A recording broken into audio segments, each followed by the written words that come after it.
أعوذ بالله من الشيطان الرجيم. بسم الله الرحمن الرحيم. الحمد لله الذي خلق الليل والنهار بقوته وميز بينهما بقدرته وجعل لكل واحد منهما قد محدودا وأمدا ممدودا. الصلاة والسلام على سيد المرسلين خاتم النبيين سيدنا الممجد بشيرنا المؤيد المصطفى الأمجد محمود الأحمد بالقاسم محمد.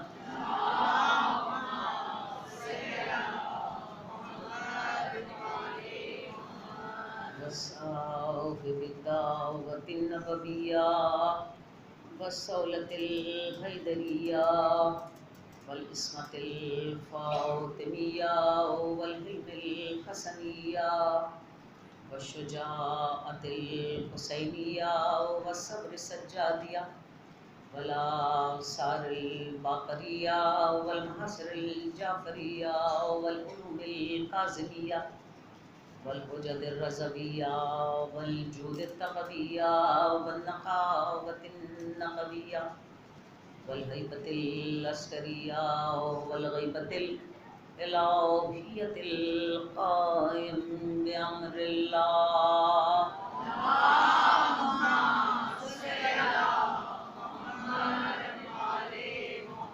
فقد قال الله تبارك وتعالى في كتابه المحكم وخطابه المتقن وقوله أحسن. بسم الله الرحمن الرحيم. والفجر وليال عشر والشفع والوتر والليل إذا يسر هل في ذلك قسم للذي هجر ألم تر كيف فعل ربك بعاد إرم ذات العماد التي لم يخلق مثلها في البلاد وثمود الذين جابوا الصخر بالواد وفرعون ذي الأوتاد فأكثرهم فيه الفساد فصب عليهم ربك صوت العذاب إن ربك لبالمرصاد. صلوات.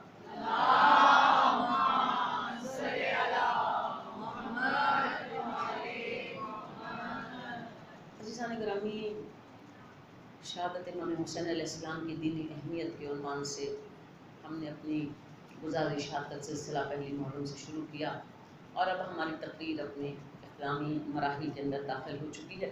میں نے پوری کوشش کی کہ آیات قرآنی کے ذریعے سے اور تاریخ کے اہم واقعات کے ذریعے سے اس موضوع کی پر گفتگو کے حق کو ادا کیا جا سکے اور بات فقط صرف تاریخ تک محدود نہ رہے اور نہ کوئی ہمارے اپنے جو پسند اور ناپسند ہیں ان پیرامیٹرز پر ہماری گفتگو ہو، بلکہ ہماری گفتگو کا تھرسٹ جو ہے قرآن کریم کی ان واضح آیات پر ہونا چاہیے کہ جہاں پر پیغمبر علیہ السلام اور ان کے لائے ہوئے پیغام کے حوالے سے قرآن کریم نے واضح احکامات دیے. اگر ہم مسلمانوں کی تاریخ اور خصوصاً پیغمبر اسلام کی اس جدوجہد کی تاریخ کو کچھ آخری حصے میں اس کو ایک کرونالوجیکل آرڈر میں دیکھیں تو 8 ہجری ہے فتح مکہ ہو جاتا ہے، وہی 8 ہجری ہے جنگ حنین ہو جاتی ہے، پھر 9 ہجری ہے جنگ تبوک کا واقعہ پیش آتا ہے، اور 10ویں ہجری ہے پیغمبر اسلام حج ادا کرتے ہیں اور اسی 10ویں ہجری میں واقعہ غدیر اور عظیم ترین خطبہ غدیر انجام دیتے ہیں. یعنی 8 ہجری سے 10 ہجری تک یہ 2 سال بہت زیادہ اہم ہیں اور تاریخ کے بڑے لینڈ مارکس ان 2 سالوں کے اندر موجود ہیں. لیکن ادھر 10 ہجری پیغمبر اسلام کی اس واقعہ غدیر کے تھوڑے عرصے کے بعد یہ رحلت ہوتی ہے، اور مسلمانوں کی تاریخ کا ایک ایسا واقعہ درپیش ہوتا ہے جسے سقیفہ کہتے ہیں۔ شہادت امام حسین علیہ السلام اور واقعہ کربلا کو سقیفہ سے الگ کر کے نہیں دیکھا جا سکتا۔ حقیقت تو یہ ہے کہ شہادت امام حسین علیہ السلام اور واقعہ کربلا کا بیج سقیفہ کے روز ہی پڑ گیا تھا، اور یہ واقعہ اور یہ شہادت سقیفہ ہی کا پروڈکٹ ہے۔ سقیفہ کا واقعہ درپیش ہوا جس میں وہ آل محمد جن کے لیے خطبہ غدیر میں پیغمبر علیہ السلام نے بار بار کہا، انی تارک الفکم الثقلین کتاب اللہ حجرتی، انی اذکرکم اللہ فی اہل بیتی، انی اذکرکم اللہ فی اہل بیتی، انی اذکرکم اللہ فی اہل بیتی۔ میں تم میں گراں قدر 2 چیزیں چھوڑتا ہوں، خدا کی کتاب ہے میری طرف، حتیٰ رضا علی الحوض، ایسے جڑے ہوئے میرے پاس حوض پر پہنچیں گے اور جدا نہ ہوں گے۔ میں تمہیں اپنے اہل بیت کے بارے میں خدا یاد دلاتا ہوں، میں تمہیں اپنی آل کے بارے میں خدا کا خوف دلاتا ہوں، میں تمہیں اپنے اہل بیت کے بارے میں خدا یاد دلاتا ہوں۔ لیکن واقعہ سقیفہ میں جس طرح آل محمد کی پارٹیسپیشن کو بالکل ختم کیا گیا، اس میں انہیں حصہ تک لینے کا موقع نہیں دیا گیا، اور اس بات سے فائدہ اٹھایا گیا کہ وہ تہجیز و تکفین پیغمبر میں مصروف ہیں، اور اس واقعے کو برپا کر دیا۔ اس واقعے نے جو حادثہ پیدا کیا مسلمانوں کی تاریخ میں، اس کے زخم آج تک اتنے ہی ہر ہیں۔ جناب امیر المومنین علیہ السلام نے اس واقعے پر نہج البلاغہ کے 170 نمبر خطبہ ہے، آپ نے کئی بار بڑے دردناک جملوں میں اس واقعے یا اس سے ریلیٹڈ یا اس کے جو آفٹر افیکٹس تھے ان کا تذکرہ کیا۔ تو آپ نے 170 نمبر خطبے میں ارشاد فرمایا، اس شجر رسالت کے ثمر برباد کر دیے گئے۔ کیسا درد بھرا یہ جملہ ہے، شجر رسالت کے ثمر برباد کر دیے۔ اور نہج البلاغہ کا 36واں خط ہے جو آپ نے اپنے بھائی عقیل کے خط کے جواب میں لکھا۔ آپ نے ارشاد فرمایا کہ برادر عزیز، اہل عرب نے میرے خلاف ایکا کر رکھا ہے، اسی طرح جس طرح پیغمبر کے خلاف ایکا کر رکھا تھا۔ فرق یہ ہے کہ میرے پیغمبر کے خلاف کفر میں ایکا ہوا تھا، اور میرے خلاف خلافت اور اقتدار میں ایکا ہو چکا۔ امام حسن علیہ السلام کی بہت کمیونیکیشن اور خط و کتابت ہوئی معاویہ کے ساتھ۔ لوگ اکثر پوچھتے ہیں کہ یا تو 5-6 سال 7 سال کی عمر تک امام حسن امام حسین علیہ السلام کے واقعات ملتے ہیں، یا پھر آپ کی شہادتوں کا تذکرہ ملتا ہے، وہ درمیان کا پیریڈ کہاں گیا؟ اگر ہم اس درمیان کے پیریڈ کو نمبروں سے بیان کرنے لگ جائیں تو لوگوں کے دلوں میں تہلکہ مچ جائے۔ امام حسن علیہ السلام نے اس خط و کتابت میں جو معاویہ کے ساتھ آپ کی مسلسل ہوتی رہی، اس میں آپ نے ہر بار یہ کہا کہ ہمارا حق تھا جو غصب کیا گیا، اور ظالموں نے سیاست سے، منافقت سے مسلمانوں کی قیادت کو اس کی حقیقی کیل سے جدا کیا۔ 1-2 خط نہیں، مسلسل یہ مکتوب، وہ ادھر سے آپ کو خط لکھتا تھا اور ادھر سے آپ جواب دیتے تھے۔ امام باقر علیہ السلام نے اپنے ایک صحابی سے خطاب کرتے ہوئے کہا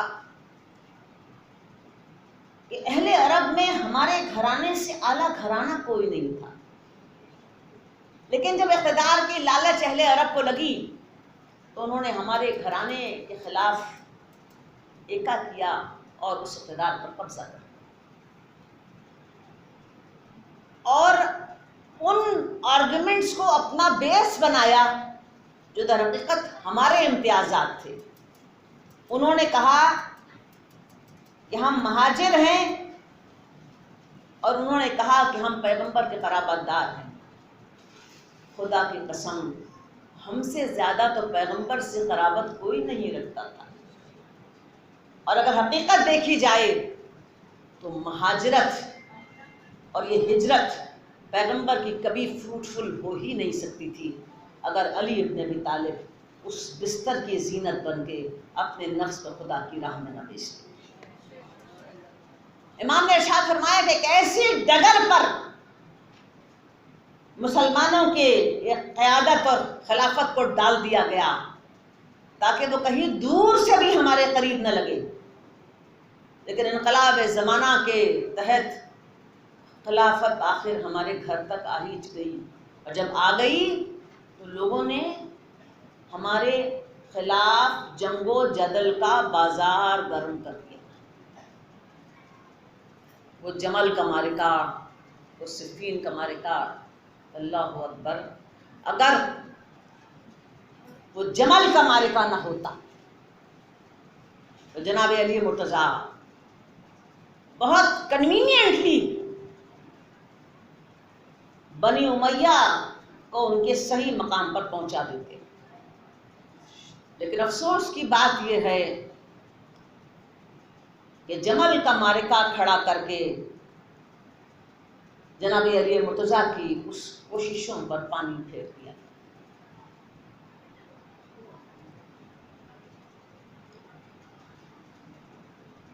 عزیزان گرامی، اہل تشیع فضیلت علی کے قائل ہیں، تفضیل علی۔ اس فضیلت علی یا تفضیل علی کا مطلب یہ نہیں ہے کہ ہم جناب علی مرتضیٰ کو اصحاب سے افضل سمجھتے ہیں، مہاجرین سے افضل سمجھتے ہیں، انصار سے افضل سمجھتے ہیں، بلکہ تفضیل علی کا مطلب یہ ہے کہ ہم بعد پیغمبر علی کو کائنات کا افضل ترین آدمی سمجھتے ہیں۔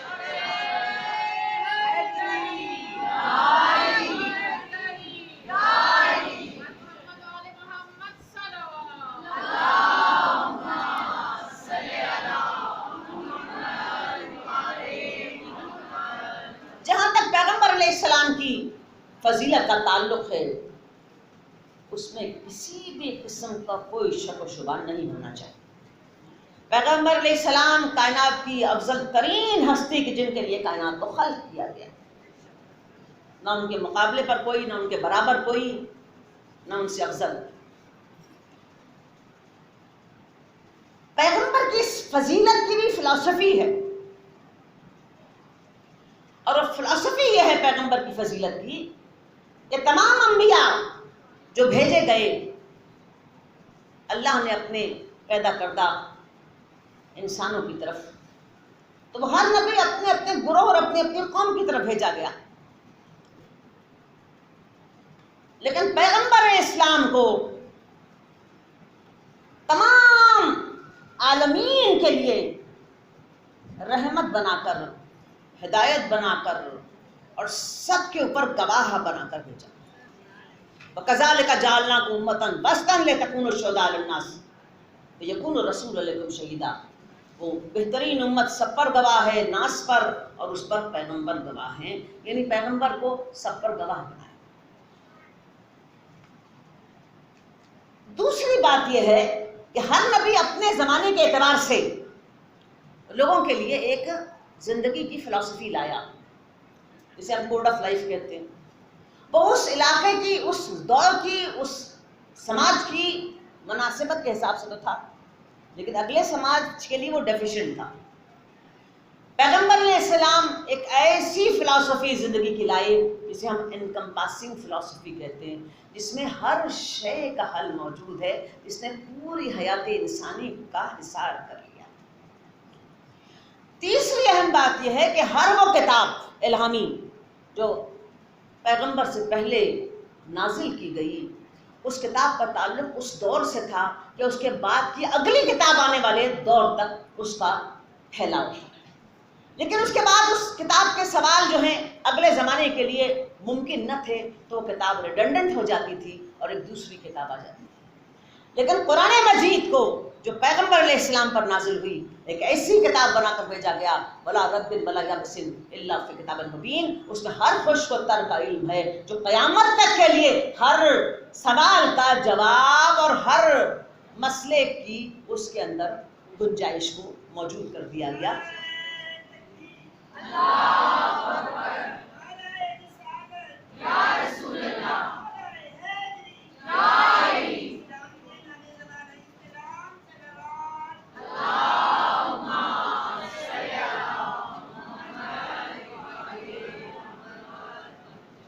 قرآن کریم نے کہا ان الدین عند اللہ الاسلام، دین تو اسلام ہے۔ آدم لائے وہ بھی اسلام ہے، نوح لائے وہ بھی اسلام ہے، ابراہیم لائے وہ بھی اسلام ہے، موسیٰ لائے وہ بھی اسلام ہے۔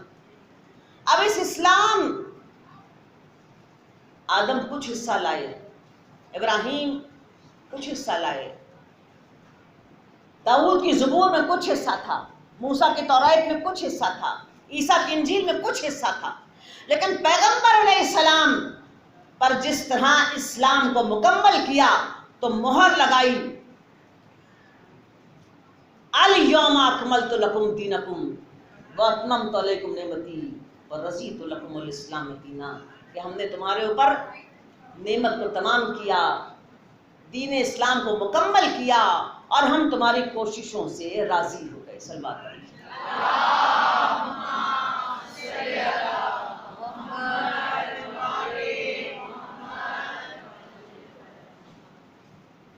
عزیزان گرامی،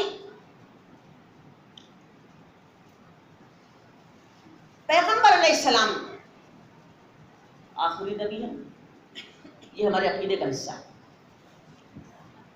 اچھا، اب اہل تشیع کا عقیدہ یہ ہے کہ وہ نبی جو آخری ہے، اس کے بعد کوئی نبی نہیں آنا، تو اس ہدایت کے سلسلے کو چلانے کے لیے اس کا رشتہ امامت کے ساتھ جڑ گیا۔ لہذا ہمارے ہاں پرنسپلس آف ریلیجن میں نبوت کے فوراً بعد امامت کا تذکرہ کیا جاتا ہے۔ ایک بہت اہم موضوع ہے ختم نبوت، اور آج کا بھی برننگ ایشو ہے۔ کبھی مجلس تحفظ ختم نبوت، کبھی جماعت ختم نبوت، کبھی جلسہ ختم نبوت۔ کم از کم 50 سال سے زیادہ سے تو میں دیکھ رہی ہوں کہ سلسلہ ختم نبوت میں ہر بار کوئی نہ کوئی اگنیشن ہوتی ہے، ہر بار کوئی نہ کوئی فساد اور کوئی لڑائی کھڑی ہوتی ہے۔ اس کی وجہ یہ ہے کہ لوگوں نے پیغمبر کی رسالت کی اختتام کو امامت سے جدا کر دیا، لہذا کنفیوژن اور کیاس پھیلا۔ حالانکہ پیغمبر غدیر کے خطبے میں بہت فصاحت سے بیان کر چکے تھے کہ میں پیغمبر خدا کا آخری ہوں، اور اس کے بعد میرا خدا کی طرف رجوع کرنے کا وقت قریب آ گیا، اور پھر من کنت مولا ہو فہذا علی المولا۔ اس سے زیادہ تفصیل سے پیغمبر کیا بیان کر سکتے تھے؟ پھر پیغمبر جب وہ اعلان کر چکے تو حسان بن ثابت نے کچھ اشعار پڑھے، ان اشعار کے مطلب پر بھی اگر غور کر لیا جاتا تو ختم نبوت کی یہ قیاس اور اس کنفیوژن کا قوم شکار نہ ہوتی۔ حسان نے شعر پڑھا، رسول پکارے یا علیو قم فإننی رضیتکما من بعدی ہادیا و اماما فمن کنت مولاہ فہذا ولیہ فتکون لہ اتباعا صدقا و موالی۔ اعلان غدیر کے بعد حسان نے کہا پیغمبر نے اشعار پڑھوں، اس موقع کی مناسبت سے پیغمبر نے کہا ضرور پڑھوں۔ تو حسان نے شعر پڑھا، فقالا یا علیو قم فإننی، رسول پکارے علی کھڑے ہو جاؤ، ایک ایسا یہ موقع ہے۔ رضیتکا من بعدی ہادیا و اماما، کیا تم اس بات سے راضی نہیں ہو کہ تم میرے بعد ان کے ہادی اور امام ہو؟ فمن کنت مولاہ فہذا ولیہ، جس کا میں مولا ہوں اس کا یہ ولی اور مددگار ہے۔ فَتَكُونُ لَهُ اتَّبَاعًا صِدْقًا وَمَوَالِيًا، تمہارا کام یہ ہے کہ دل کی سچائی کے ساتھ ان کی اتباع کرنا اور ان کے موالی بنے رہنا۔ پیغمبر نے یہ اشعار سنے تو پیغمبر نے حسان کو شاباش دی. اس کا مطلب ان اشعار میں جو مطلب بیان کیا حسان نے، پیغمبر وہی مطلب لوگوں کو سمجھنے کی خواہش رکھتے تھے. ورنہ پیغمبر کہہ سکتے تھے کہ میں نے یہ تو نہیں کہا امامن و ہادین، میرے بعد تم ہادی اور امام ہوگے. کوئی ولی ہے، کوئی کہتا ہے دوست ہیں، کوئی کہتا ہے کچھ، کوئی کہتا ہے کچھ، کوئی کہتا ہے کچھ، ہزاروں قسم کے لوگوں نے مطلب نکال لیے. تو پیغمبر نے وہاں حسان بن ثابت کو شاباش دی کہ تم نے صحیح مطلب سمجھا، اور سارے مجمع نے بھی حسان کے ان اشعار کا جو مطلب بیان کیا گیا وہی سمجھا، اور سب نے پھر مبارکباد بھی دی. اس کا مطلب ہر آدمی سمجھ رہا تھا. اب یہاں پر دو بہت اہم خطبے ہیں پیغمبر کے. دیکھیے پیغمبر جب حجۃ الوداع کے لیے گئے تو آج لوگ یہ کہتے ہیں، کیونکہ ہر سال ایک نئی نئی باتیں، نئی نئی چیلنجز، تو لوگ کہتے ہیں اگر اتنا امپورٹنٹ تھا غدیر کا یہ خطاب کرنا پیغمبر کا، تو آپ نے خطبہ حجۃ الوداع میں کیوں نہیں کیا؟ وہاں جہاں عرفات میں ہزاروں لاکھوں کا مجمع تھا، وہاں پیغمبر یہ خطاب کرتے جو خطبہ حجۃ الوداع کے نام سے موجود ہے نا. خطبہ حجۃ الوداع ہر کو پتہ ہے. وہ تو سوشل میڈیا کی مہربانی ہوئی، ٹیکنالوجی نے ایسا سپورٹ کیا کہ آج سب کو غدیر کا پتہ چل گیا. اور اس ٹیکنالوجی کے سے پہلے تو غدیر بتانا بڑا مشکل تھا، اچھا اب ایک خطبہ وہ ہے اور دوسرا خطبہ غدیر. لوگ یہ کہتے ہیں کہ اگر یہ اتنی امپورٹنٹ بات تھی تو پیغمبر کو اسی خطبے میں بیان کر دینی چاہیے تھی. پیغمبر نے اس خطبے میں بیان نہیں کی، پیغمبر نے اس کے لیے دوسرا ایونٹ کریٹ کیا. بات یہ ہے اگر کوئی عام باتوں میں سے ایک بات ہوتی نا تو پیغمبر اسی خطبے میں بیان کر دیتے. ایک علیحدہ سے ایونٹ کریٹ کرنے کا مطلب یہ ہے کہ اس کے سے زیادہ اہم کوئی بات تھی. اچھا آپ خود اپنی عقل پہ اور اپنی سمجھ پر ذرا زور دیں. پرائمری کلاسز سے لے کر آخر تک ہر بار خطبہ حجۃ الوداع 1% بھی کسی کو خطبہ حجۃ الوداع یاد ہے؟ 1%. کیا کہا تھا پیغمبر نے؟ بہت اچھی اچھی باتیں کی تھی، لیکن کیا تھی پتہ کسی کو نہیں. اس لیے کہ جب وہاں پیغمبر خطبہ دے رہے تھے تو لوگ بہت سارے مشاغل میں مصروف تھے. کوئی سامان باندھ رہا تھا، کوئی عبادتوں میں مصروف تھا، کوئی بات سن رہا تھا، کوئی جانور اپنے اکٹھا کر رہا تھا، بہت سارے مشغولیات تھی. پیغمبر نے خطبہ دے دیا، خطبہ تمام ہو گیا. پیغمبر انہیں ایک دوسرے راستے پر مدینے کی طرف نکالا، یہاں تک ایک ایسے مقام پر پہنچے جب قافلے الگ الگ ہونے کا مقام پہنچا، آپ نے سب کو وہاں روک لیا. اب وہاں پر نہ کوئی بستر بن رہے ہیں، نہ بستر کھل رہے ہیں، نہ کوئی اور مصروفیت ہے، نہ کوئی جانور سنبھال رہا ہے، نہ کوئی اپنا بکھرا ہوا سامان سمیٹ رہا ہے، نہ کسی اور بات کی فکر ہے، نہ کوئی سایہ ہے کوئی اس کے نیچے بیٹھ جائے، نہ کوئی دیوار ہے جو اس کے ساتھ لگ جائے، نہ کوئی درخت لگا ہوا ہے کوئی اس پر چڑھ جائے. ایک چٹیل میدان میں پیغمبر نے سب کو روک لیا، جانے والوں کو واپس بلایا، آنے والوں کا انتظار کیا اور کہا اتارو اپنے کیمل سیٹس، اور پالن شطر کا منبر بنایا اور اس منبر پر پیغمبر تشریف لے گئے. اس ایونٹ کو کریٹ کر کے اب سب حیران ہیں.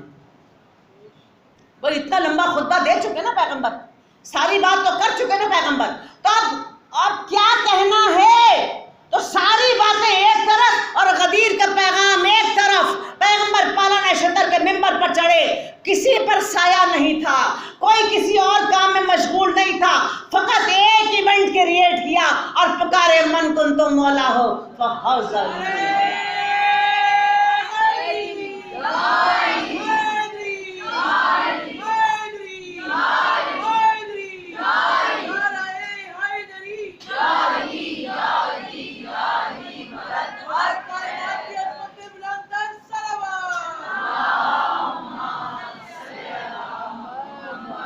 لہٰذا آپ کو یہ پوچھے کہ اگر کوئی بہت اہم بات تھی تو خطبہ حجۃ الوداع میں کہتے، تو ہم یہ جواب دیں کہ بھائی وہاں آپ بہت مصروف تھے، کوئی سامان باندھ رہا تھا، کوئی بکھرے ہوئی چیزیں سمیٹ رہا تھا، کوئی بستر ٹٹول رہا تھا، بہت سارے کام تھے لوگوں کو اور لوگ اس میں مصروف تھے. پیغمبر نے آپ کو ساری مصروفیت سے چھٹکارا دلا کر غدیر کے مقام پر روکا اور وہ پیغام دے دیا جس کے لیے پیغمبر کو حکم دیا. ابو سعید خضری کہتے ہیں کہ پیغمبر نے ہمیں 5 چیزوں پر عمل کرنے کی تاکید کی، لوگوں نے 4 مان لی اور 5 چھوڑ دی۔ پوچھا 4 کون سی مان لی؟ کہا نماز، روزہ، حج اور زکوٰۃ تو مان لی۔ کہا 5ویں کون سی چھوڑ دی؟ کہا ولایت علی۔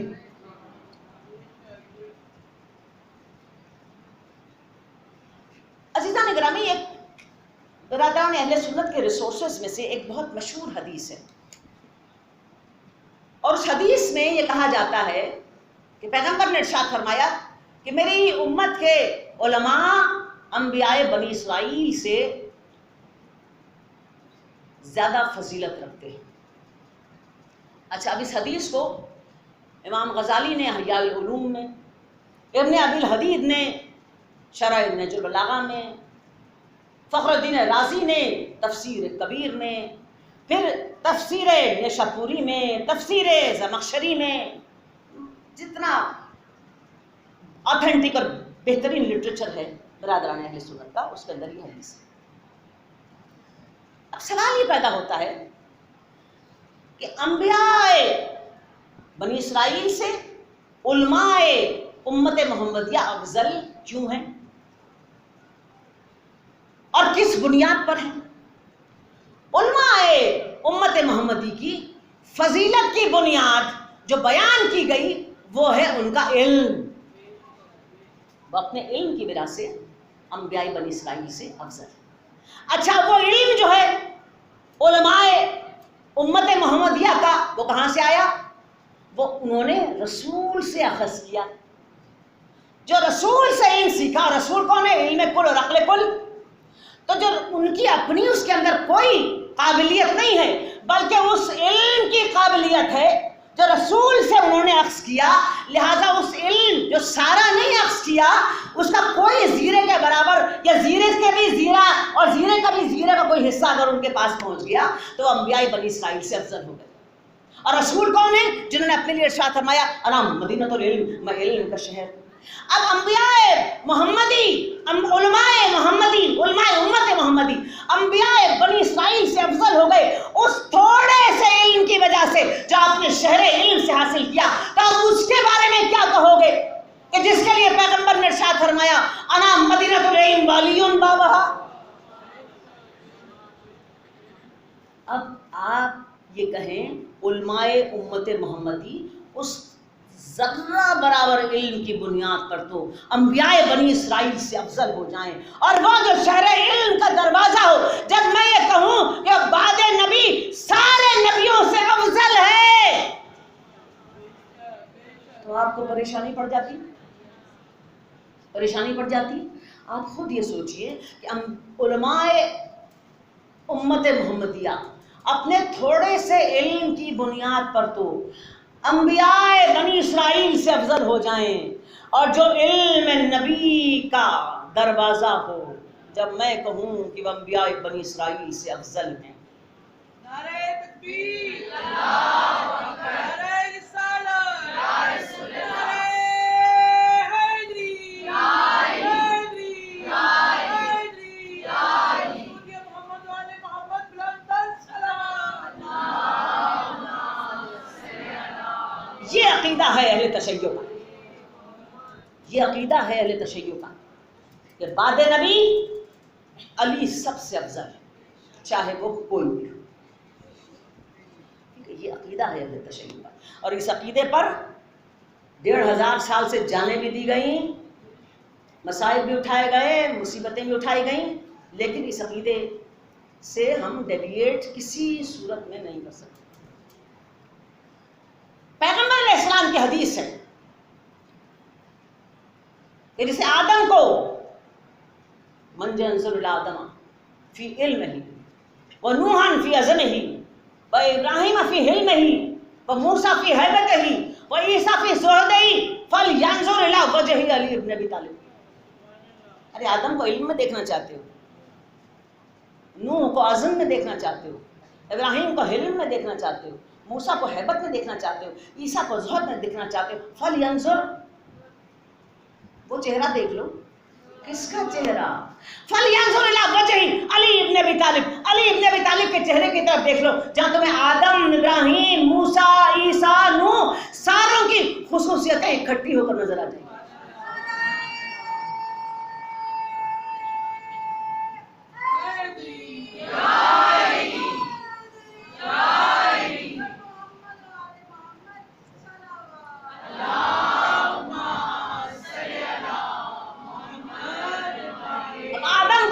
نشانی بنا، ابراہیم کا حلم ان کی نشانی بنا، موسیٰ کی ہیبت ان کی نشانی بنی۔ کبھی کسی نے کہا کہ علی کی شجاعت فقط ان کی نشانی ہے، علی کا علم فقط ان کی نشانی ہے، علی کی جرأت فقط ان کی نشانی ہے، علی کی طہارت فقط ان کی نشانی ہے، علی کا حجت خدا ہونا ان کی نشانی ہے؟ یہ ساری نشانیاں ہیں، ایک نہیں، ساری نشانیاں۔ لہذا یہ تشیع کا عقیدہ ہے کہ علی سب سے افضل بعد پیغمبر ختمی مرتبت، کائنات کی افضل ترین ہستی اہل تشیع کے عقیدے کے مطابق علی ابن ابی طالب۔ صفین کا میدان تھا، جناب علی مرتضیٰ مہاجروں اور انصاروں کے درمیان تھے، آپ نے خطاب فرمایا اور قرآن کریم کی آیت پڑھی، السابقون والسابقون اولئک المقربون، سورہ واقعہ۔ اور پھر آپ نے ارشاد فرمایا کہ جس وقت یہ آیت پیغمبر نے لوگوں کے سامنے پڑھی تو لوگوں نے پیغمبر سے پوچھا کہ سابقوں میں سے بھی سابق اور اللہ کے مقرب کون ہیں؟ السابقون والسابقون، سابقوں میں سے بھی پہلے، پہلوں سے بھی پہلے، اولئک المقربون، وہی اللہ کے قریب۔ یہ کون لوگ ہیں؟ تو پیغمبر علیہ السلام نے ارشاد فرمایا کہ یہ آیت انبیاء اور ان کے اوصیاء کے بارے میں نازل، اور میں تمام انبیاء سے افضل ہوں، اور میرا وصی علی ابن ابی طالب تمام انبیاء کے اوصیاء سے افضل ہے۔ ہر نبی کا وصی نبی ہوتا تھا، یہی بنی اسرائیل میں ہوتا رہا، افضل ہے۔ اور پھر آپ نے ارشاد فرمایا تم میں سے کس کس نے یہ حدیث سنی تھی؟ 70 ایسے آدمی اٹھ کر کھڑے ہوئے جو بدر میں شریک تھے، اور انہوں نے کہا کہ ہم نے یہ حدیث سنی تھی۔ عزیزان گرامی، 20ویں رمضان تھی 41 ہجری، جناب علی مرتضیٰ بستر مرض پر، اور آخری سانسوں کا وقت ہے۔ گھر کے دروازے کھول دیے گئے تاکہ آپ کے دوست احباب اور چاہنے والے آپ سے آخری ملاقات کر لیں۔ عجیب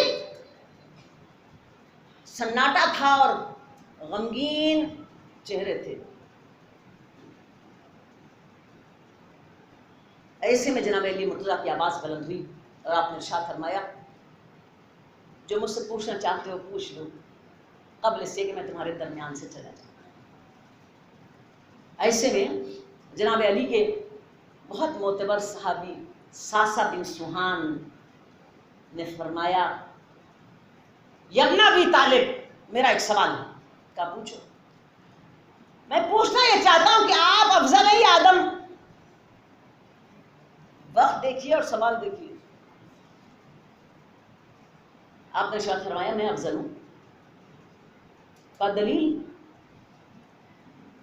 دلیل یہ ہے آدم خدا کی رحمتوں میں جنتوں میں بس رہے تھے اور کسی قسم کی تکلیف اور پریشانی کا شکار نہیں تھے، اور آدم سے کوئی بڑے مطالبات بھی نہیں تھے، فقط ایک بات کا مطالبہ تھا، فلانا چیز سے ابسٹین کرنا، رک جانا، بس ایک چیز سے ابسٹین کرنا، رک جانا۔ اے ساسا، آدم اتنی اللہ کی عنایتوں کے باوجود ایک حکم سے، ایک چیز سے ابسٹین نہ کر سکے۔ تو میری زندگی دیکھ، میں نے تمام زندگی حلال خدا کی موجودگی کے باوجود ان سارے حلال سے ابسٹین کیا۔ نہج البلاغہ کا 26واں خط جو آپ نے اپنے گورنر عثمان بن حنیف کے نام لکھا، فقط بلغنی من فتیت اہل البصرہ تستاب لک الالبان وتنقل علیک الجفان۔ اے حنیف کے بیٹے، یہ میں نے کیا سن لیا، کیا کیا تھا عثمان بن حنیف نے؟ فقط ایک دعوت میں شرکت کی تھی، وہ دعوت جو بصرے کے امیر لوگوں نے عثمان بن حنیف کے گورنر بننے کے اعزاز میں دی تھی، اور ایسی دعوتیں تو روزمرہ کا معمول ہیں۔ جناب علی مرتضیٰ کو خبر ملی کہ آپ کا گورنر ایک ایسی دعوت میں شریک ہوا جس میں امیر بلائے گئے تھے اور غریب بھگا دیے گئے۔ وہیں عتاب آمیز خط لکھا عثمان بن حنیف کے نام، فقط بلغنی من اہل فتیت میں اہل البصرہ تستبل الالمان وتنقل علیک الجفان، مجھے خبر ملی کہ بصرہ کے جوانوں نے تیری بڑی تعظیم کی اور بڑی شاندار دعوت تیرے لیے منعقد کی، بڑے بڑے دسترخوان لگائے جا رہے تھے اور بڑے بڑے برتنوں میں تیرے سامنے کھانا لا کر رکھا جا رہا تھا۔ ہاں یہ محفل ایسی تھی جس میں سے غربا بھگا دیے گئے تھے، عمرا بلا لیے گئے تھے۔ میں سوچ بھی نہیں سکتا تھا کہ علی کا نمائندہ ایک ایسی دعوت میں شرکت کرے گا۔ ارے کچھ تو اپنے امام کی طرف نظر ڈال۔ اگر میں چاہوں تو بہترین گندم اور شہد اور روغن کو اپنی غذا قرار دے سکتا ہوں، لیکن میں نے تمام زندگی صرف اس لیے ایسا نہیں کیا کہ میں معاشرے کی اس سطح پر رہنا چاہتا تھا جہاں غریب سے غریب آدمی اس سطح پر رہتا۔ میں سوچ بھی نہیں سکتا تھا کہ علی کا نمائندہ اور ایسی دعوت، غربا بھگا دیے گئے ہوں، عمرہ بلا لیے گئے ہوں، اپنا حساب مجھے لکھ کر بھیج۔ اور اس کے بعد آپ نے ارشاد فرمایا مجھے معلوم ہے تم علی جیسے نہیں بن سکتے، مجھے معلوم ہے تم علی جیسے نہیں بن سکتے، لیکن کچھ تو علی کی محبت کا حق ادا کرو۔ اے ساسا میں افضل ہوں، آدم ایک چیز سے ایبسٹین نہ کر سکے، علی کی تمام زندگی ایبسٹین ایبسٹین ایبسٹین۔ ساسا بن سہان نے پوچھا یا علی آپ افضل ہیں یا نوح افضل ہیں؟ کہا میں افضل ہوں۔ کہا دلیل؟ کہا تو نے سورہ نوح میں آیت نہیں پڑھی جب نوح نے اپنے اللہ سے خطاب کیا رب لا تذر علی الارض من الکافرین دیارا انک ان تنذرهم یضلوا عبادک ولا یلدوا کافرا فجارا فاجرا کافر کفارا۔ سورہ نوح جب نوح بہت ستائے گئے اپنی قوم سے تو انہوں نے اللہ کی بارگاہ میں بد دعا کے لیے ہاتھ اٹھا دیے، لا رب لا تذر علی الارض من الکافرین دیارا، پروردگار اب ان کافروں کو اس زمین پر زندہ نہ چھوڑ، انک ان تنظرهم یضلوا عبادک، اگر یہ زندہ رہ گئے یہ باقیوں کو بھی گمراہی کا شکار کریں گے، ولا یلدوا الا فاجرا کفارا، اور ان کی جو اولادیں ہوں گی وہ بھی کافر ہوں گی اور فاجر ہوں گی۔ اے ساسا نوح نے گھبرا کر قوم کے لیے بد دعا کر دی، عذاب آیا، ساری قوم نیست و نابود ہو گئی۔ میری طرف دیکھ، مجھ پر کیسے کیسے مصائب اس قوم نے نہ ڈالے، اور کل کی تقریر میں نے آپ کے سامنے عرض کیا تھا کہ ابو سفیان پوری جوشیلی تقریر لے کر آیا تھا علی بن ابی طالب کے ہاتھ سامنے کہ بس تم ہاں کرو، اور کون سا وقت ہے خلافت چھن چکی، کون سا وقت ہے گھر کو آگ لگ چکی، کون سا وقت ہے گلے میں رسی بن چکی، کون سا وقت ہے فاطمہ زہرا پر دروازہ گر گیا، کون سا وقت ہے کہ آپ بیوی کو کوڑا لگ گیا۔ یہ وہ وقت ہے جب ابو سفیان نے جناب علی مرتضیٰ کو پیشکش کی تھی کہ آؤ میں لڑ کر تمہیں تمہارا حق دلاؤں۔ تو اے نوح، اے ساسا، نوح قوم سے پریشان ہو کر بددعا کر بیٹھے، ارے میری طرف دیکھ، ایسے مسائب مجھ پر پڑے، اس کے باوجود بھی میں نے اس قوم کے لیے بددعا کے ہاتھ نہیں اٹھائے۔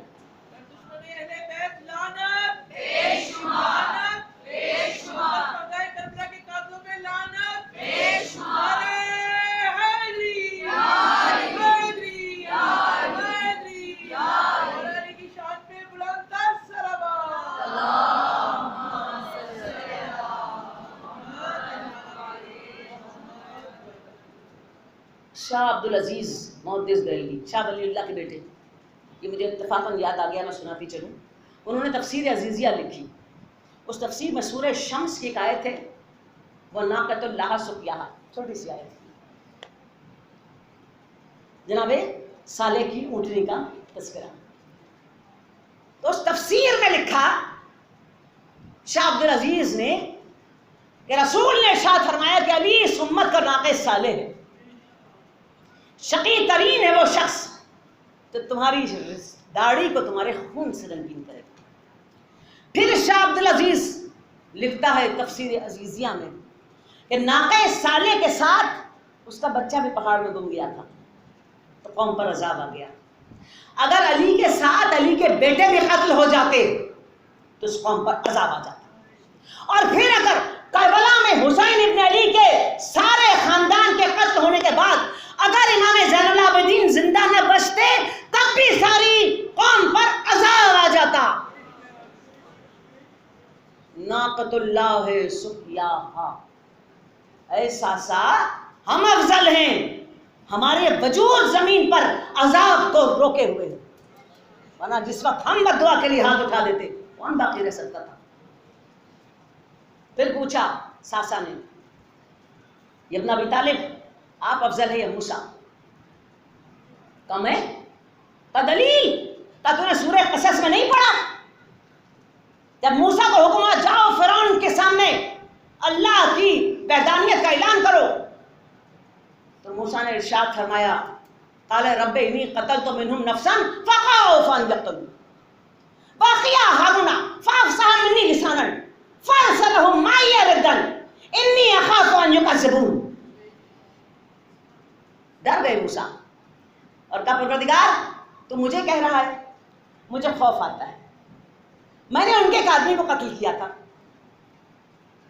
فخاف ان یقتلون، مجھے ڈر ہے مجھے مار ڈالیں گے، تو ایسا کر میرا بھائی ہارون فارسلہ، اسے بھی یہ پیغام دے معی ردا، وہ میرے ساتھ چلے، انی اخاف ان یکذبون، ایک تو اس کی زبان بہت فصیح ہے، دوسرے میرے بھائی ساتھ ہوگا تو میرے خوف میں کمی آ جائے گی، ورنہ مجھے ڈر ہے کہ مجھے جھٹلا دے گی قوم۔ اے ساسا کیا تم سورہ برات کی آیات کے تلاوت کے موقع کو بھول گئے؟ اچھا کب ہوئی تھی برات کی آیات؟ 8ویں ہجری سے پہلے، فتح مکہ سے پہلے، اسی لیے میں نے آپ سے کہا تھا نا کرونالوجیکل آرڈر پر غور کیجیے گا۔ ابھی مکہ فتح نہیں ہوا، سارا مکہ دشمن ہے، پیغمبر کا خون کا پیاسا ہے، ایسے میں حکم آیا تم تلاوت کرو برات کی آیات کی، اور رجل من کا یا وہ مرد کرے جو تم سے ہے۔ پیغمبر نے جناب علی مرتضیٰ کو اپنا تیز تر ناکہ منگا کر دیا اور کہا جاؤ برات کی آیات کی تلاوت کرو۔ عقبہ کی پہاڑی پر چڑھے علی ابن ابی طالب اور اس کے بعد سورہ برات کی ان آیات کی تلاوت شروع کی۔ ان آیات میں کیا تھا؟ فقط جنگ کا پیغام، لڑائی کا پیغام، کافروں کو ذلیل کرنے کا پیغام، اللہ کی توحید کا اعلان، اور اللہ کے مقابلے میں، رسول کے مقابلے میں کھڑے ہو جانے والوں کو نیست و نابود کرنے کا اعلان۔ موقع حج تھا، مقام منی تھا، اور علی برات کی آیات کی تلاوت کر رہے تھے، اور اس سے پہلے علی کیا کر چکے تھے؟ 2 ہجری میں بدر کے ذریعے سے بنی امیہ کی ساری کریسٹ صاف کر چکے تھے۔ 70 آدمی قتل ہوئے تھے نا، لوگ کہتے ہیں، تاریخیں کہتی ہیں 35 جناب علی مرتضیٰ نے قتل کیے، جن میں سے 12 بنی امیہ کے ٹاپ لائن سردار تھے۔ احد آئی، بنی عبدالدار کے ہاتھ میں جھنڈا ہوتا تھا، بنی امیہ نے ان پر طرز کیا، یک کے بعد دیگرے 12 سردار، بنی عبدالدار کے نکلے 12 سردار، 12 کے 12 ٹھکانے لگا دیے علی ابن ابی طالب نے۔ پر خندق میں تم سارے احزاب جمع کر کے لائے، خندق کھودی، علی نے وہاں پر تمہیں ذلیل و رسوا کیا۔ آخر میں حنین میں تم نے کوشش کر کے دیکھ لی، وہاں بنی ثقیف اور بنی حوازن کو علی نے دھول جٹا دی۔ اب آپ مجھے بتائیے کس قبیلے میں علی کے دشمن نہیں تھے؟ کوئی ایک قبیلہ تھا؟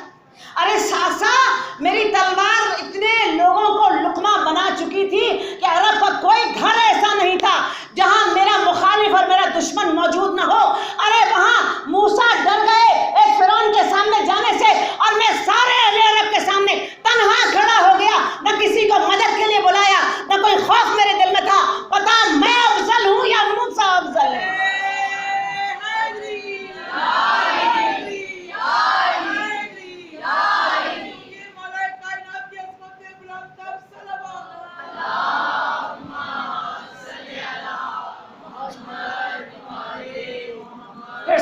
سہان نے پوچھا یا علی آپ افضل ہیں یا ابراہیم افضل ہے؟ کا ساسا ہم افضل ہیں. کا دلیل؟ کا سورہ ابراہیم نہیں پڑھی؟ بس قال ابراہیم ربی ارنی کیف تحیی الموت قال ولم تؤمن قال بلا ولکن لیطمئن قلبی. ابراہیم نے سوال کیا اپنے اللہ سے، پروردگار تو مجھے دکھا نا تو موت سے زندگی کیسے نکالتا ہے. واقعات آپ لوگوں نے سنا ہی ہوگا نا، پرندوں کے ٹکڑے ٹکڑے کرو، ہر ایک گوشت کو مکس کرو، پھر پہاڑوں پر رکھ دو، وہ آپ کو پتا ہے. سوال کیا تھا ابراہیم کا؟ انی ارنا کیف تحیی الموت، تو بتا نا زندگی کو موت میں سے کیسے نکالتا ہے. قال ولم تؤمن، اللہ نے پوچھا کیا تجھے ہم پر ایمان نہیں ہے؟ قال بلا، کہاں ایمان ہے، ولکن لیطمئن قلبی، فقط اپنے دل کی تسکین کے لیے دیکھنا چاہتا ہوں کہ تو کس طرح موت میں سے زندگی نکالتا ہے.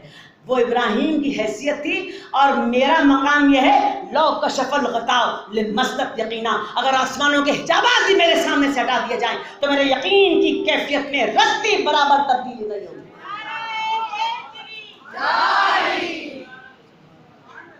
پھر پوچھا صحابہ ساسا بن سہان نے یا ابن ابی طالب آپ افضل ہیں یا عیسیٰ افضل ہیں؟ کہا ہم افضل ہیں، ہم افضل ہیں. کا دلیل؟ کا یاد نہیں جب عیسیٰ کی ولادت کا وقت قریب آیا سورہ مریم نہیں پڑھی؟ مریم وہاں موجود تھی، بیت المقدس میں حکم آیا فحملتہ فانتبذت بہ مکانا قصیا. اے مریم یہ عبادت خانہ ہے، اے مریم یہ عبادت خانہ ہے. ارے حمل بچہ پیدا ہونے کا وقت قریب ہے، ذرا دور چلی جاؤ. اور بیت الحم میں چلی گئی مریم تو 4 سے 6 میل کے فاصلے پر ہے، اور جب میری ولادت کا وقت قریب آیا میری ماں نے کعبے کا چکر لگایا، دیوار کعبہ شق ہوئی، ماں اندر گئی، 3 روز تک مہمان رہی. بتا ہم افضل ہیں یا عیسیٰ افضل ہے؟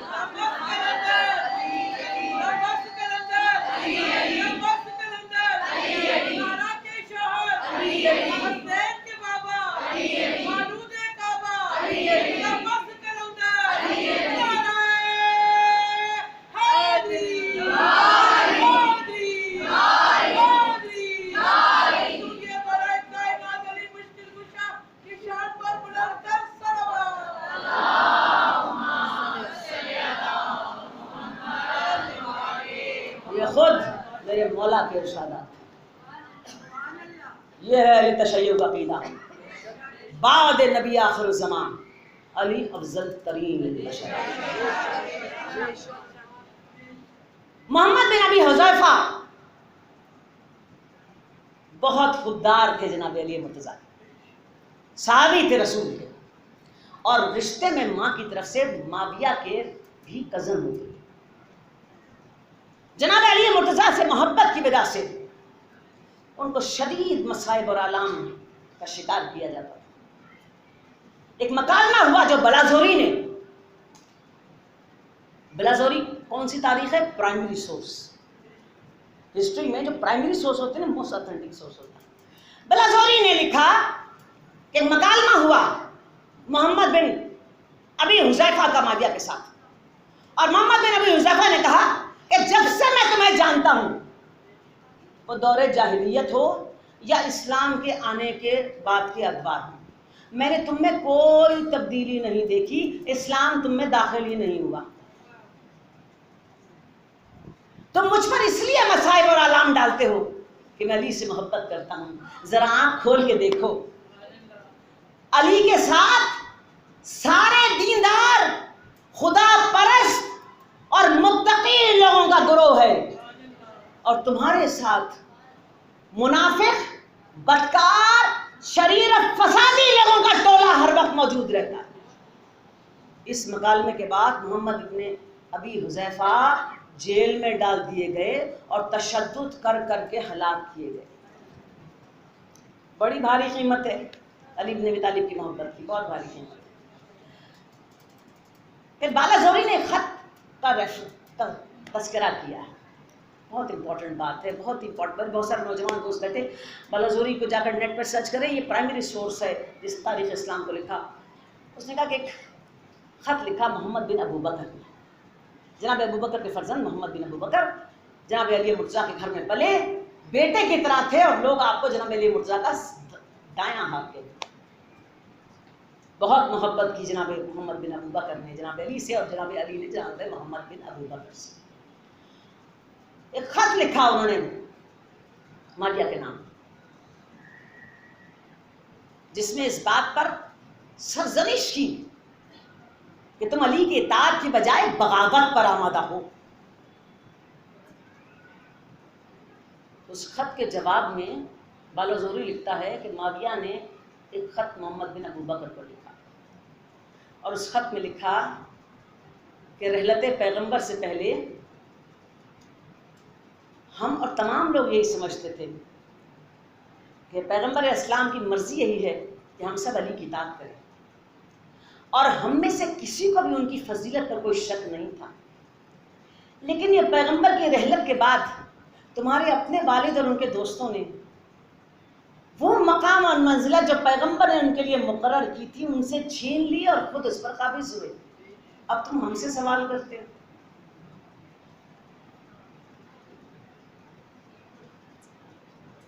یہ ہے تاریخ کی حقیقت، یعنی رسول کے حکم اور رسول کی مرضی کو دفاع کرنا.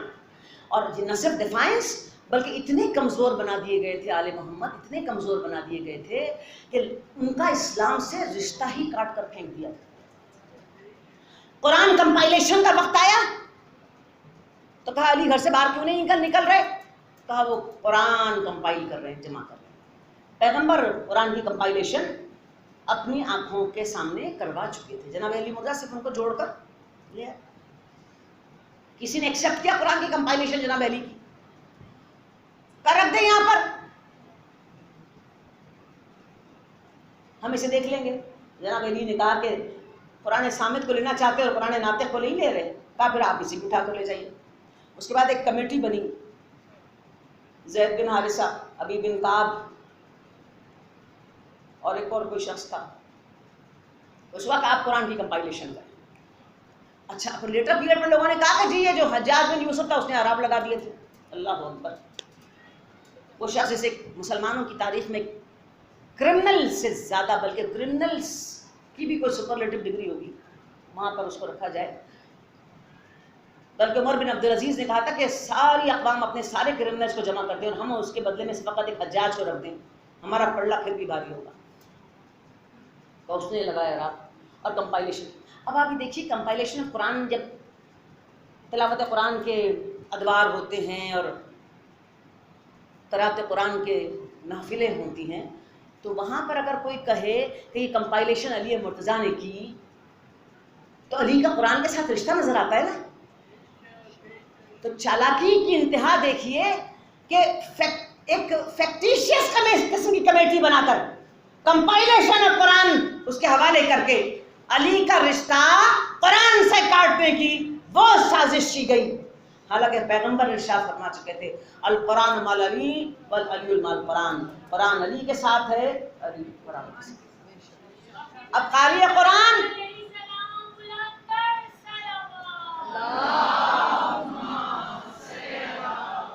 قرآن پڑھ رہا ہے لیکن اسے یہ نہیں پتا اس قرآن کو جمع کس نے کیا.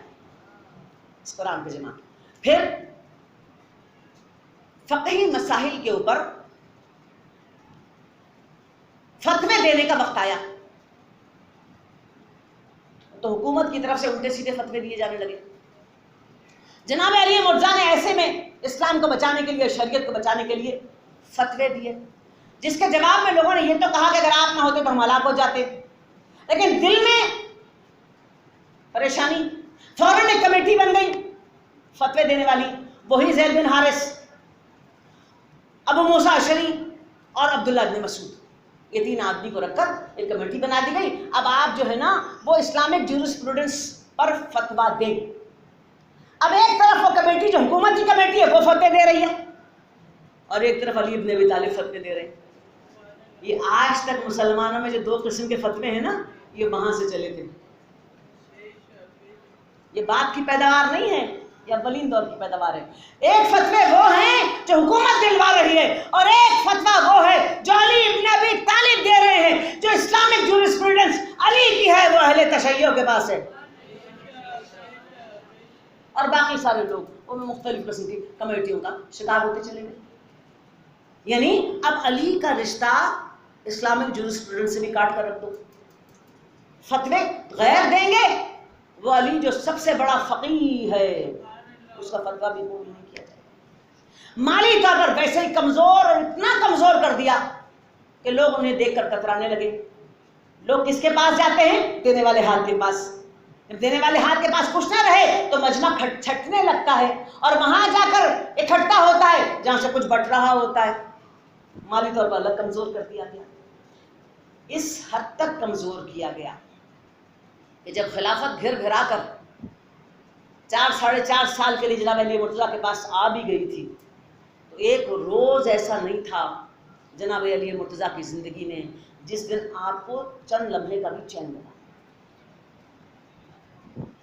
ایک روز بھی ایسا نہیں تھا.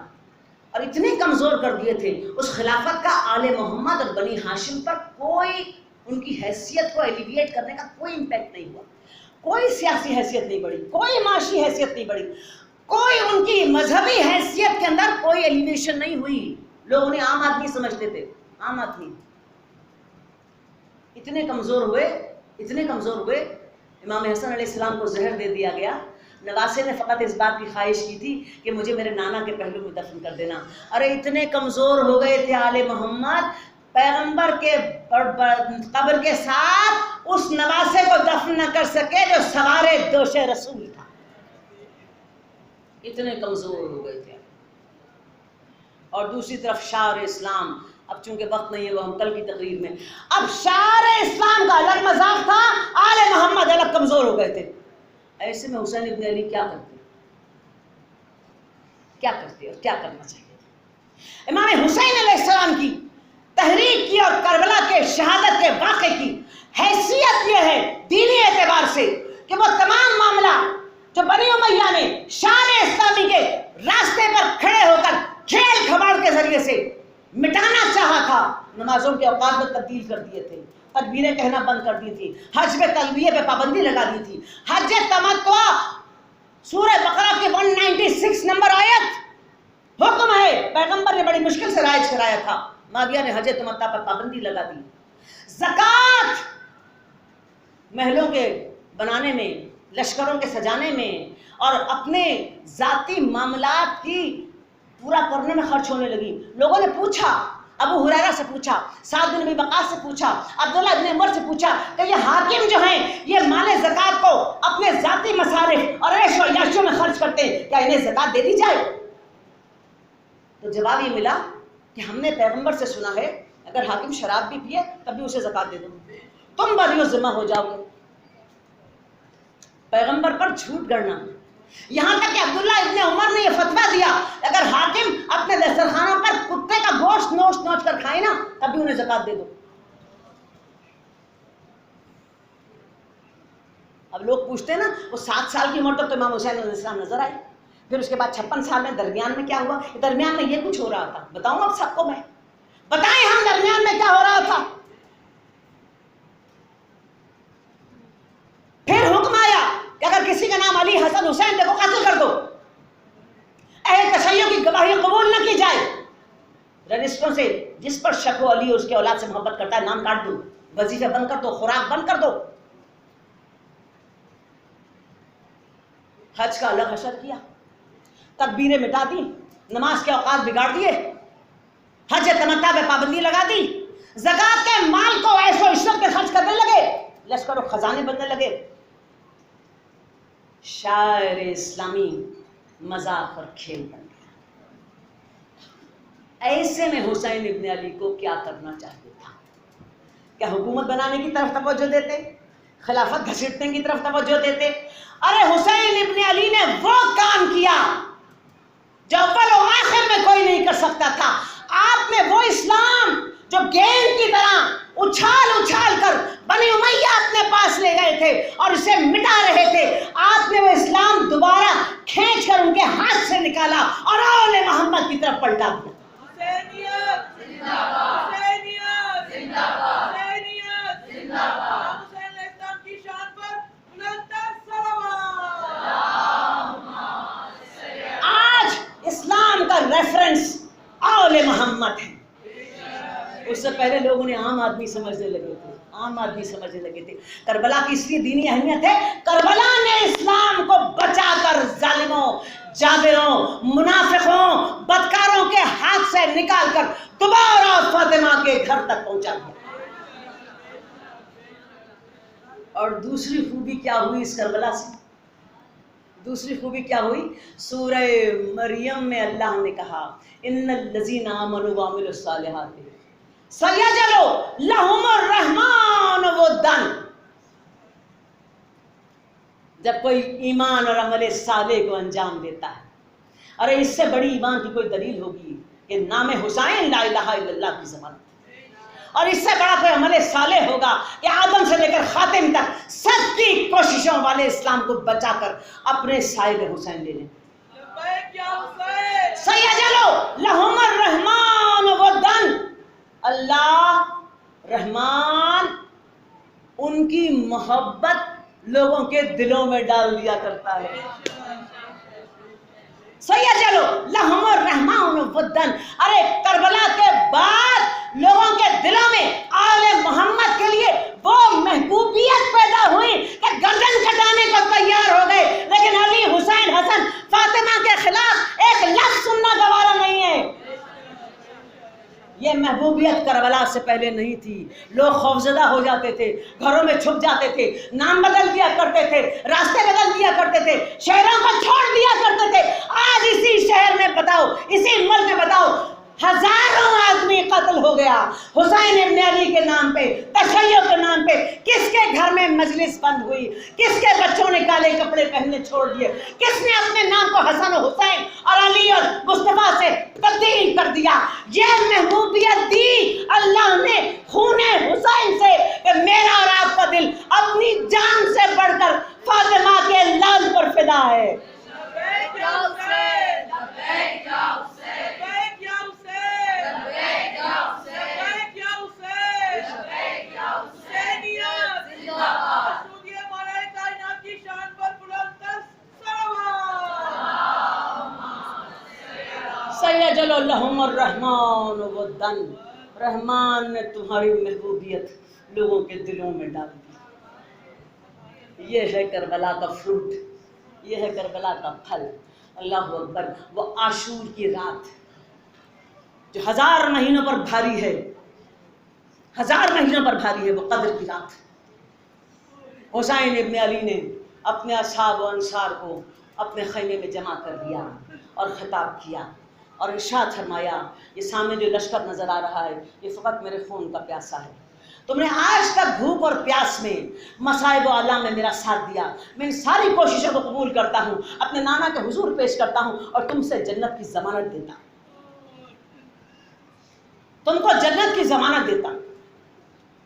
لیکن ساتھ ساتھ میں یہ بھی کہتا ہوں کہ تم میں سے جو اپنی جان بچا کر جانا چاہے وہ چلا جائے، کل یہ فقط میرے خون کا سودا ہوگا۔ بار بار کہا امام نے، کوئی نہیں اٹھا۔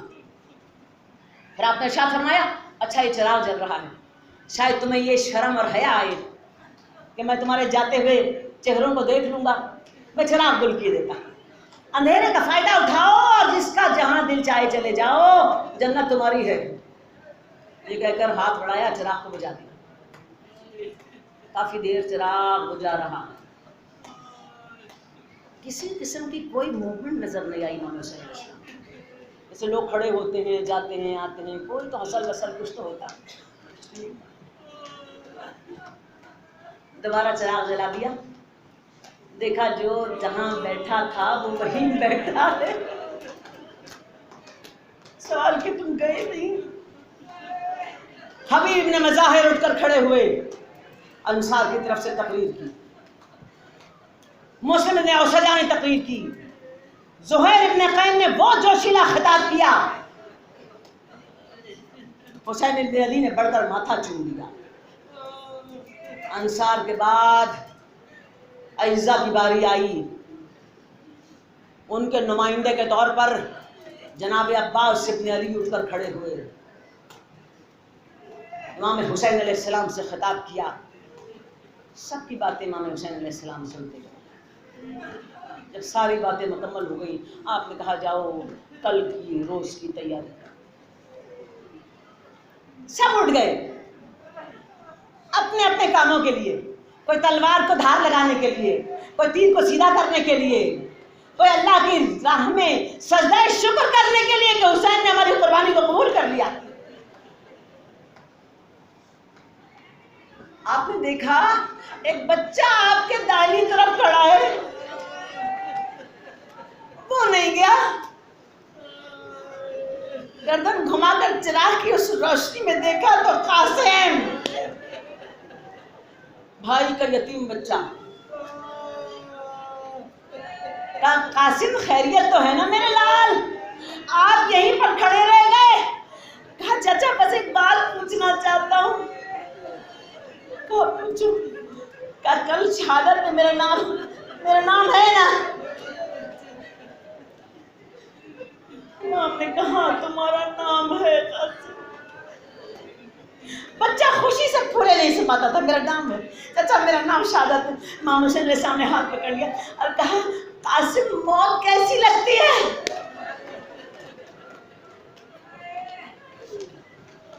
مقاتل لکھتے ہیں 14 سے 15 سال کی عمر بچے. پوچھا قاسم موت کیسی لگتی ہے؟ کہا چچا شہد سے زیادہ میٹھی. ہائے قاسم،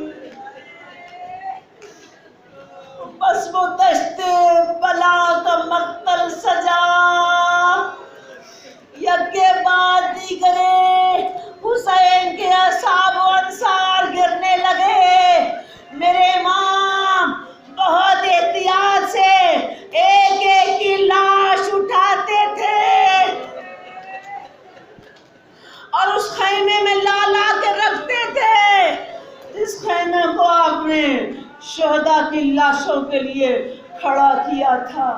ہائے عزیزو، اس میں وہ بچہ بھی کھڑا، کبھی سامنے آتا، کبھی دائیں طرف آتا، کبھی بائیں طرف آتا، کبھی پنجوں کے بل کھڑا ہوتا، چچا کو اپنی صورت دکھاتا. حسین کبھی ادھر منہ پھیر لیتے، کبھی ادھر منہ پھیر لیتے. 3 فرزند ہیں امام حسن علیہ السلام کے اس دشت کربلا میں. بڑا بیٹا حسن مثنی، دوسرا بیٹا قاسم ابن حسن اور تیسرا بچہ 11 سال کا فقط عبداللہ ابن قاسم، جس کی شہادت امام حسین علیہ السلام کے ساتھ اس وقت ہوئی جب شمر آپ کے گردن پر چھری چلا. بچہ بے چین ہو گیا. میرا بھائی تو چلا گیا، اس کی لاش بھی نہیں ملی، مجھے اجازت کیوں نہیں مل رہی؟ اپنی ماں کے پاس آیا، کہا امی میری سفارش کیجیے نا. چچا شاید مجھے بھیجنا نہیں چاہتے، میری سفارش کیجیے. ارے ام فروا اپنے بیٹے کے ساتھ چلی، امام حسین علیہ السلام کے سامنے آ کر بیٹھ گئی. کہا بھابھی خیریت ہے؟ کہا بس اسے اپنے بھائی کی نشانی سمجھ کر دشت بلا میں بھیج دیجیے. ایسے ہی تیار کیا جیسے جتنے جوان علی اکبر کو تیار کیا تھا. بھائی کی تبرکات سے آراستہ کیا، اس کے بعد گھوڑے پر بٹھایا. ارے اتنا چھوٹا بچہ تھا کہ رکاب تک پیر نہیں پہنچتے تھے. قاسم میدان کی طرف چلے. ارے حسن ابن علی کے بیٹے نے تلوار نکالی، پہلا ہی حملہ کیا. چچا کی طرف سے شاباش کی نعرہ بلند ہوا. قاسم کا دل اور بڑھ گیا. لڑتے لڑتے عمر سعد کے خیمے تک پہنچے. امام حسین علیہ السلام نے ام فرا کو آواز دی، بھابھی دعا کرو، بچہ نلغے آدم ہے. ام فرا نے سر جھکایا، کہا مالک میری قربانی کو قبول کر لے. بس ماں کا سر سجدے میں تھا اور ادھر میدان سے آواز آئی، یا اماں ادرکنی، میرے چچا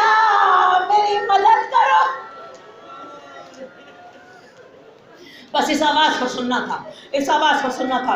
حسین ابن علی کو جلال آ گیا، ایسا لگا جیسے بھائی نے بھائی کو آواز دی ہو، جیسے حسن ابن علی نے حسین ابن علی کو پکارا ہو۔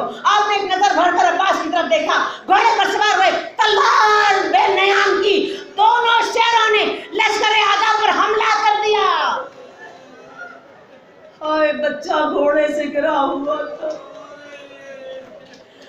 ہائے بچہ گھوڑے سے گرا ہوا تھا۔ دائیں طرف کا لشکر بائیں طرف بھاگا، ارے بائیں طرف کا لشکر دائیں طرف بھاگا۔ قاسم بن حسن گھوڑے کی ٹانپوں سے پامال ہو گئے۔